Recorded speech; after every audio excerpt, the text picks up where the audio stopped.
Hello, who's there? Who's there? So we've got one on. How you doing? How you doing? Hope you're all safe. Hope you're well. Hope, sorry, I have a habit of clearing my throat and sniffing, so I ain't got coronavirus, don't worry. Yeah, hope you're all doing well. I'll give it a little bit. I don't expect loads of people to join onto this one because it is... What day are we on? I don't know. Is it Wednesday? Or Thursday, whatever the day is. Wednesday, innit? I've gone mad. I've gone absolutely mad. But yeah, we'll let a few come on. But this, for me, I was just going to do a little bit of a technical workout, almost like a dummy's guide to boxing, if you like. We weren't going to go to OTT, and then I was going to, so for those who've just joined, I want to do a little bit of a dummy's guide to boxing. Then I was going to show you some combinations, and the combinations all come from my pro trainer, who I had for 11 years. We're all pros here, yes you are indeed. If you've been taught by me, you are. Yeah, so he showed me these. I was with Tony for 11 years, and he showed me all these combinations. And we will work on some of those. But first, I just want to say, and I hate giving it the big one, but I don't know anything else. I'm not really good at much. I'm a good family member, I think. Good husband. Good dad. But aside from that, I don't really know much. But I do know boxing. That's all I know. When it comes to boxing, I am a professor, a doctor. I've said this. Some people might know this. I've said this before, but I'm a pilot. I'm an astronaut. I am the best when it comes to boxing. It's all I know. I don't know anything else.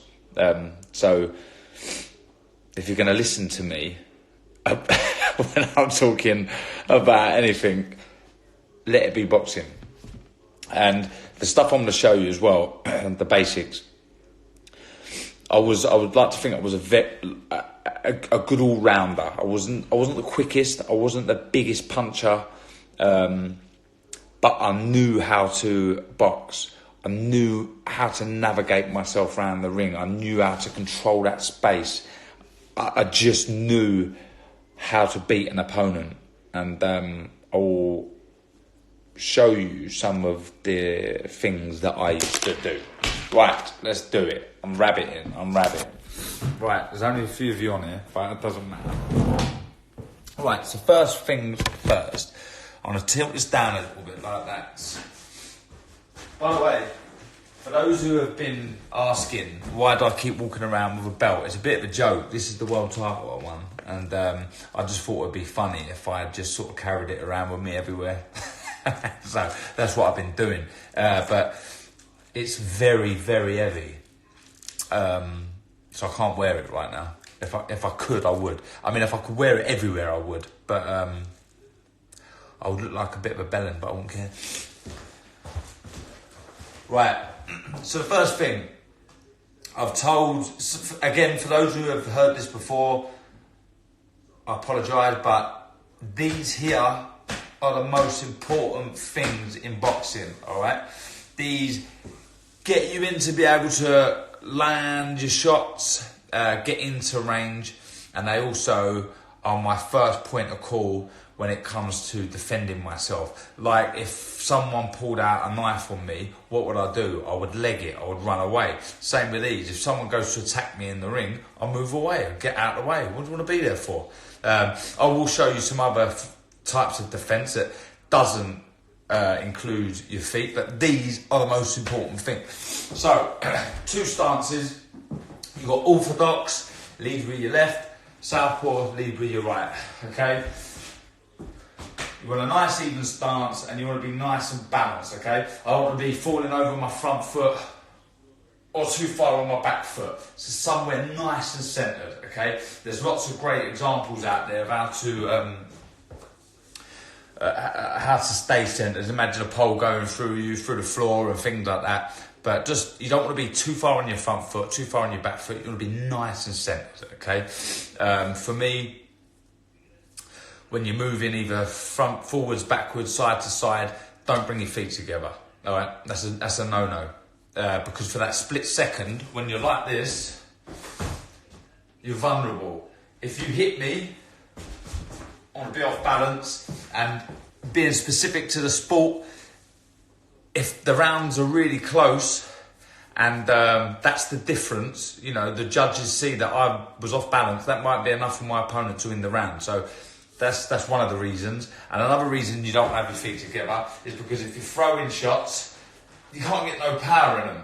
And again, you're going to be off balance, all right? So always nice, centered, even balance, all right? Base. When you move in, don't bring your feet together, keep that gap, okay? When you're going side to side, don't want to see that or that, all right? Simple, really. Simple stuff, okay? Another thing with boxing, and a lot of people might have heard me say this before, but boxing's simple. It's honestly, I kid you not, boxing's simple. Getting fit enough to fight for 12 rounds is difficult. But the logistics, the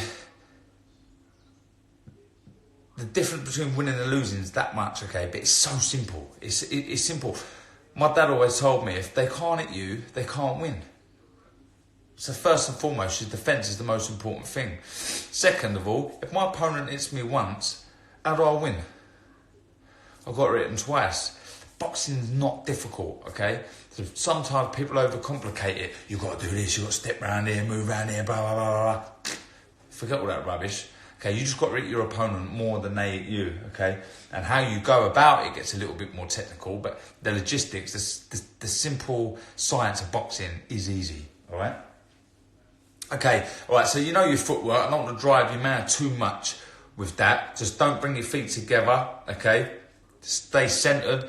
Don't want to be on your front foot, back foot. Don't cross your feet, okay? Simple stuff, okay? Again, right, so let's do some defense. Right, so other than these are the most important things, like I said. Second, right? Do you know what? I'm just going to come here, right? Because you can see me better. Right, a defense I used to like, and you see most boxers use this, because it keeps you in range, but it enables you to move your opponent's shot out of the way.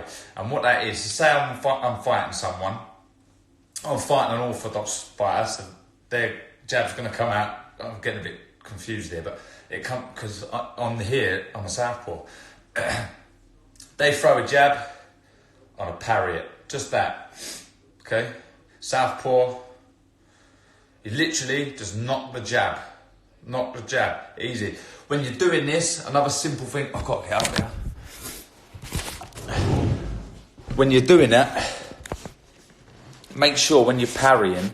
Okay, I'll flip it round. If I was fighting someone that every time I threw a jab, they parried, okay? Sometimes you get someone that over-exaggerates the move. So they'll go like this, you throw the jab and they'll go, that's a no-no.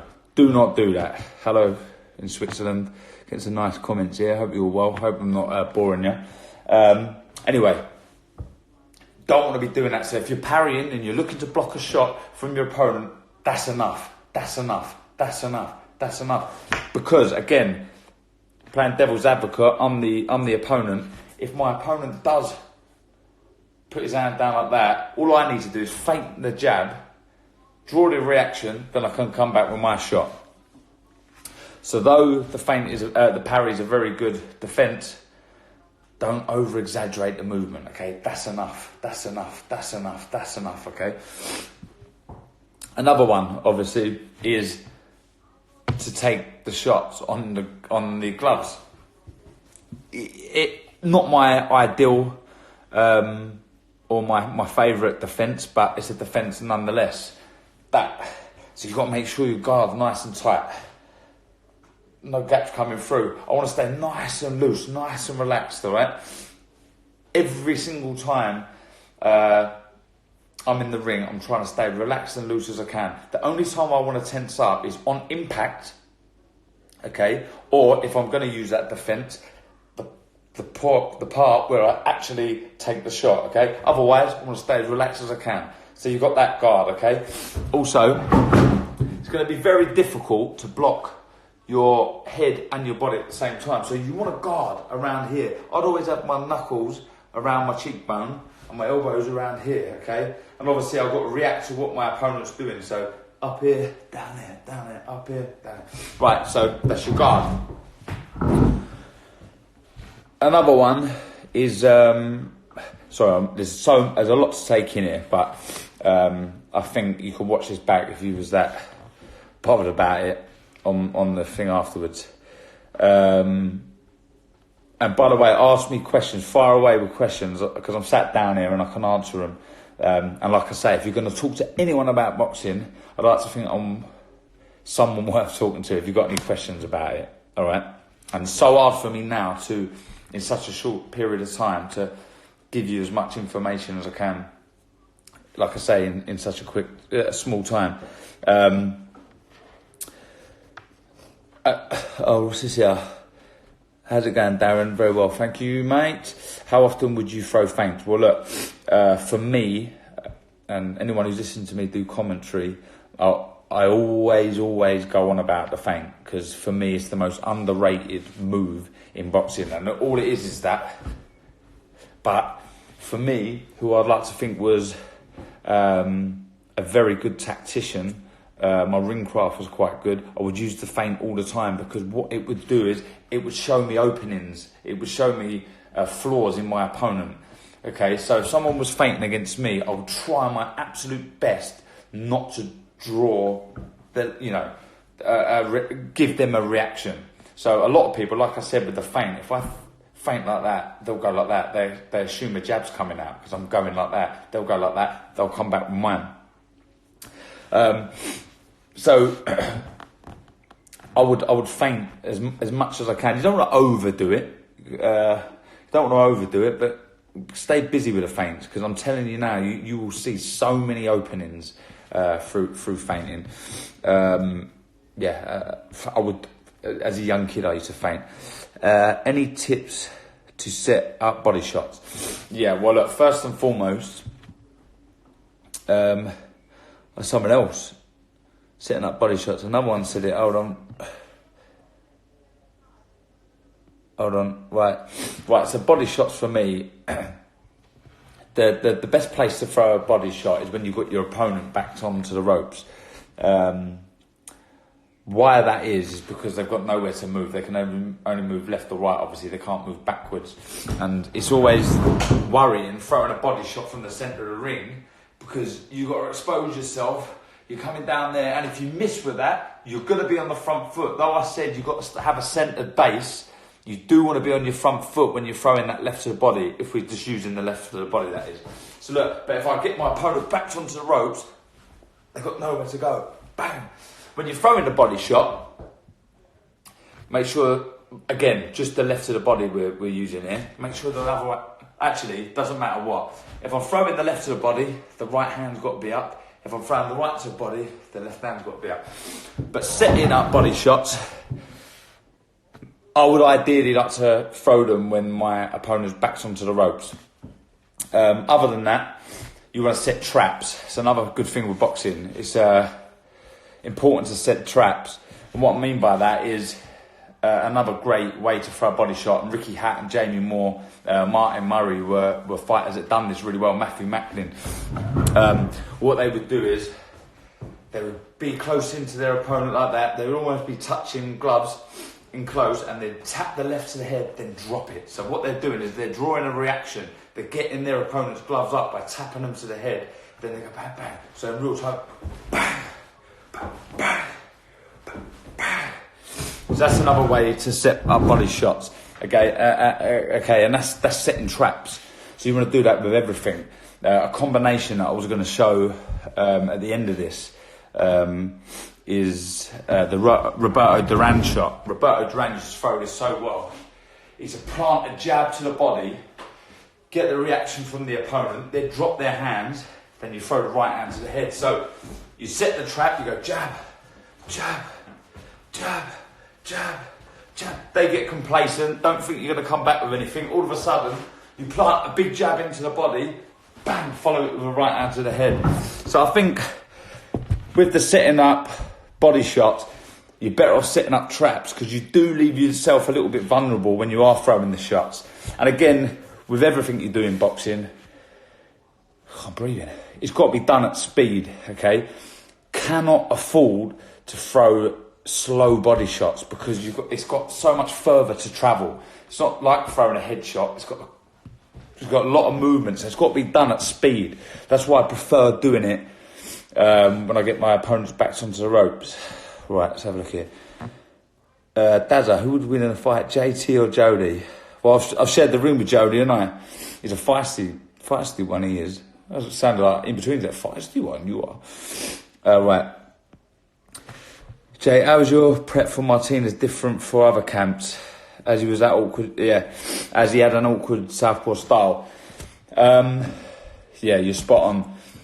It was completely different to any other camp I'd had because he was an unknown quantity for me because he was a pound for pound superior fighter, one of the best in the world in any division, and it's very hard to gauge how good you are until you get in with someone like that. So we had to bring in a lot of southpaw sparring. Sparred with Billy Joe Saunders, we sparred with James DeGale, and did a lot with John Ryder. John Ryder come out to Canada to spar with me out there. Top man, John. So a lot of southpaw sparring was important. But what we did was, with me and Tony, is every single time Martinez likes to count. Every time you throw a shot, he's a very good boxer, Martinez, and he looks to counter. He would always, 9 times out of 10, finish with the right hook, his lead right hook. So if you threw a shot, bang, he'd throw the right hook, bang, or the left hook, bang. So what we did every single time, and those who have boxed or know a bit about boxing know that the right hand straight down the middle works well down against a southpaw fighter because they're that way and it just slides down a little bit easier. So we always tried to finish on the right hand, but after we threw it was to roll and try and avoid the hooks that Martinez was throwing. So we did a lot of that. We worked on that. Probably the most noticeable thing that we've done was constantly roll out and get to work. But big regret with a Martinez fight because I think if I'd have believed in myself a bit more, I could have done better. I know I could have done better, but anyway. Tips to strengthen your jab. I guess strengthen in power, I guess.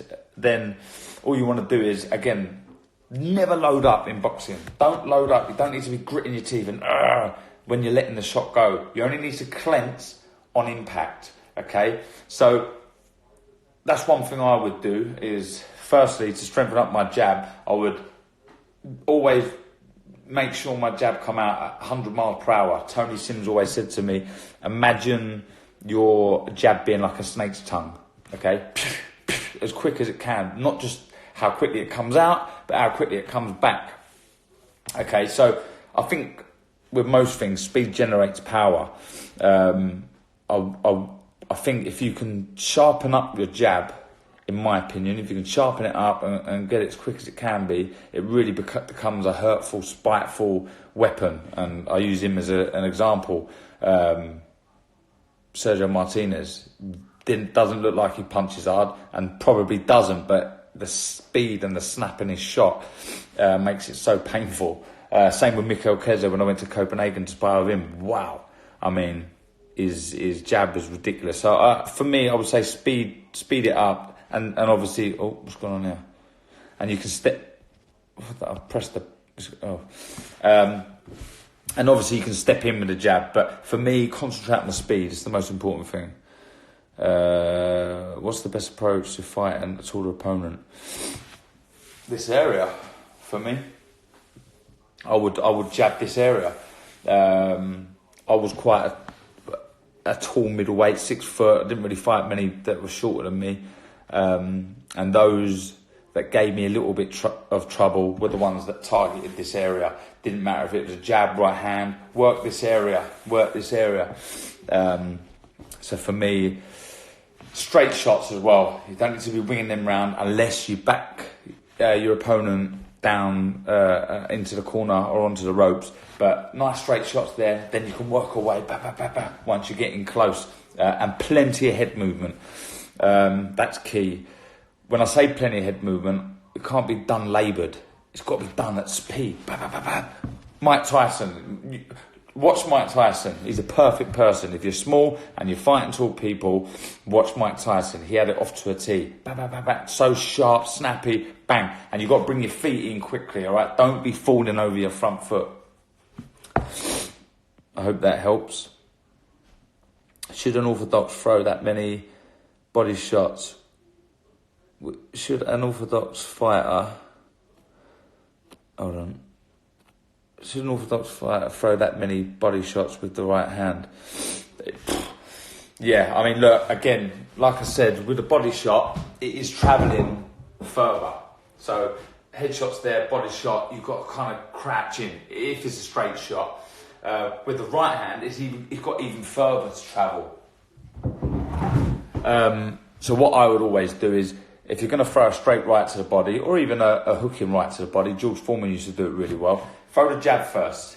Make sure you land the jab. If the jab, you know you hit the target, you're there, then follow it up, okay? I think throwing a lead backhand shot to the body is always a bit dangerous. So I would always set it up with a jab first, all right?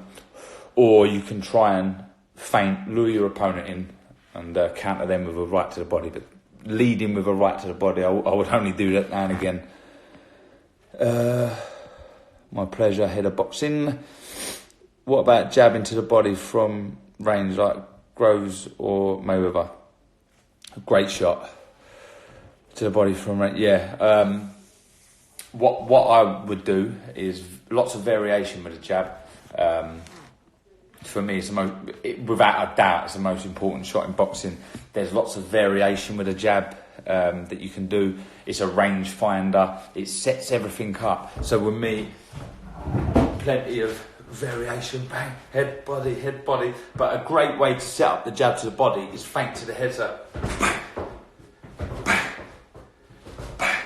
And why you would do that is because the feint to the head draws the hands up. You're able to throw the jab to the body. Personally, not often would I miss with a jab to the body if I feinted to the head. Don't want to be too predictable with it, but it's a great way to set up the jab to the body. Go on, Dazzler. Give us a story from one of your spars with Frotch. I'll give you one when I was in County, where was it, County Mayo, I think it was. I was out there, one of his chief sparring partners for his first world title fight against Jean Pascal, which ended up winning his first world title. And anyone who knows Carl, he was an absolute animal in the ring, whether it's sparring or on fight night.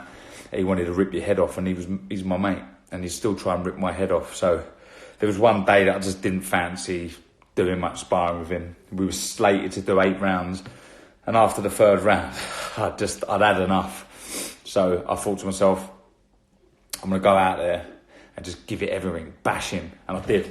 Started throwing shots, bashing him, proper giving it to him. Didn't stop throwing shots for 3 minutes. At the end of the 3rd round, I went back to the corner, went, that'll do me, I've had enough. I've hurt my hand a little bit. Cole was in the corner going, what? He was gutted, but he got me back the next day. I could go on about Cole. He's a loon, but he taught me an awful lot. Sparring with him really helped me. All right, Shawnee boy. Hope you're well, mate. What about my right hook? Yeah, you got a dodgy right hook. As long as your shoulder stays in it, suck it. Tips for relaxing, not loading up while fighting. keep these nice and supple, nice and loose. Keep your shoulders nice and relaxed. Who was it? Tony used to tell me, I can't remember the guy's name, but what he used to do was, if he ever felt like he was tensing up, it would just shrug his shoulders like that, nice and relaxed, shrug his shoulder. I can't remember the fighter now.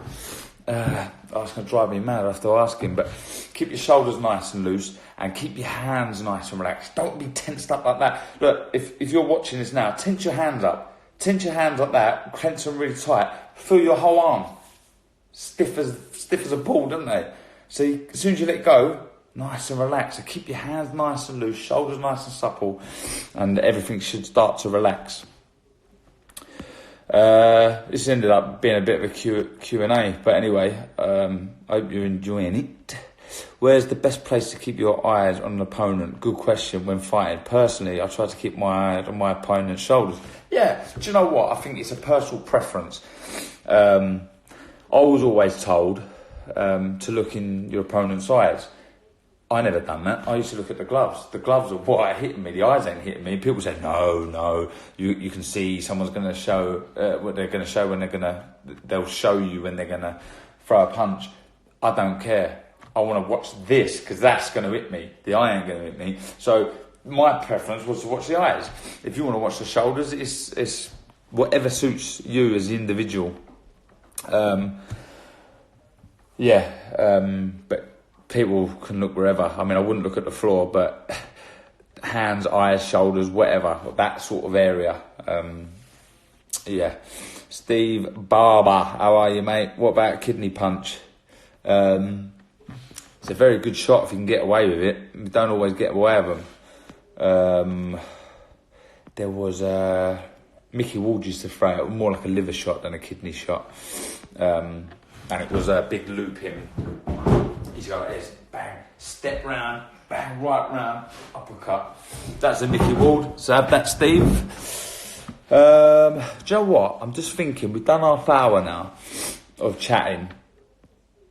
I did a little bit on defence. I've done a little bit on the parry and the slip. Oh, the roll as well. Let me just show you a quick roll. Because I see so many people in the gym, when they're rolling after throwing shots or rolling full stop, they do so much wrong. Oh, but they didn't even do the slip. I'll start with a roll. When you're rolling to avoid a shot, make sure your hands are up, okay? I see so many people do this. Drop the hands, look at the floor. That's ridiculous. If you did that against me, I'd like to think I could knock you out. So bend your knees, bend your knees, bend your knees, not your back, bend your knees, keep your hands up, And when you're doing the roll, whether it be after a shot, before a shot, only want to miss the shot by that much. Don't want to be over-exaggerating, okay? That's too much, this. I used to like it if, when I was rolling, if I could feel the shot sort of brush past my hair, because then I know I was it was that close, and also it gives me a chance to get back and throw the counter, because if I over-exaggerate the move, my opponent's going to know 9 times out of 10 I'm going to come back with a shot of my own. So keep your hands up, bend your knees, and try not to look at the floor or bend your back. Another one with a slip.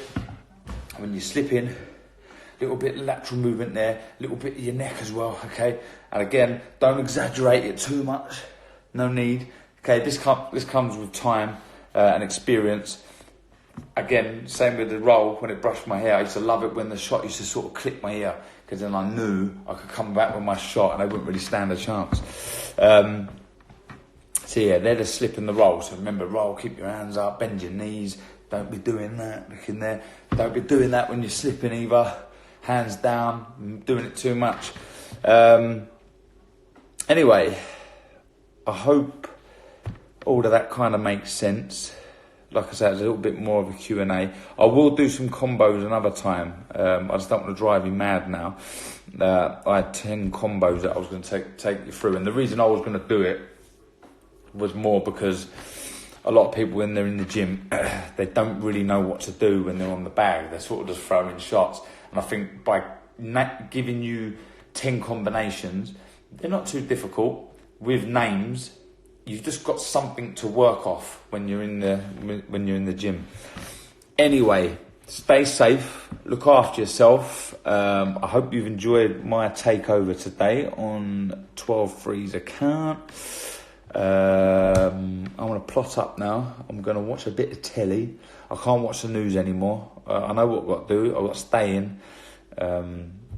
But it's depressing me. I need some good news. But what I will say is, think about how great everything's going to be when this is all over. The pubs are going to be booming. Everyone's going to be healthy and strong. That's another thing, God willing. Restaurants are going to be banged out. Gyms are going to be packed. Parks are going to be filled. So we've got lots to look forward to. God bless. Look after yourself. Peace.